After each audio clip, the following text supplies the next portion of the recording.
कधी आपल्याला असं जाणवतं का माझं हृदय खूप जोरात धडधडतंय किंवा हृदयाचे ठोके काही चुकतायत? नमस्कार, मी doctor Nikhil Kumar Patel, international cardiologist आणि इलेक्ट्रोफिजिओलॉजिस्ट. मी किम्स मानवता हॉस्पिटल येथे कार्यरत आहे.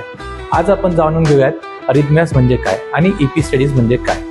आता हृदयात 4 कप्पे असतात. आता वरच्या कप्प्यांना कसं कळावं की खाली काय चाललंय किंवा खालच्या कप्प्यांना कसं कळावं की वर काय चाललंय? तर यासाठी हृदयात एक नैसर्गिक इलेक्ट्रिकल सिस्टीम असते आणि जेव्हा या इलेक्ट्रिकल सिस्टीम मध्ये काही बिघाड होतो तेव्हा हे ठोके चुकतात आणि हे ठोके चुकल्यावर आपण त्याला अरिथमियाज असं म्हणत असतो.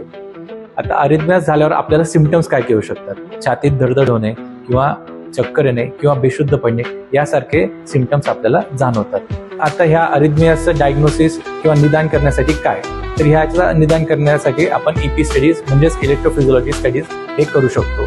यामध्ये आपण पायातून आणि मानेतून काही कॅथेटर्स असतात जे हृदयात टाकतो आणि हे हृदयातील सिग्नल्स कॅप्चर करतं. हे सिग्नल्स बघून आपण हृदयात नैसर्गिक इलेक्ट्रिकल सिस्टीम मध्ये काय बिघाड आहे हे जाणून घेऊ शकतो.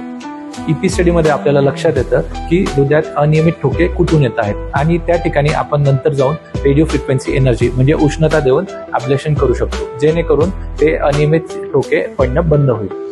तर ईपी स्टडीची किंवा रेडिओ फ्रिक्वेन्सी ॲब्लेशनची गरज असल्यास किंवा अधिक माहिती हवी असेल तर किम्स मानवता हॉस्पिटल येथील ईपी क्लिनिकला भेट द्या.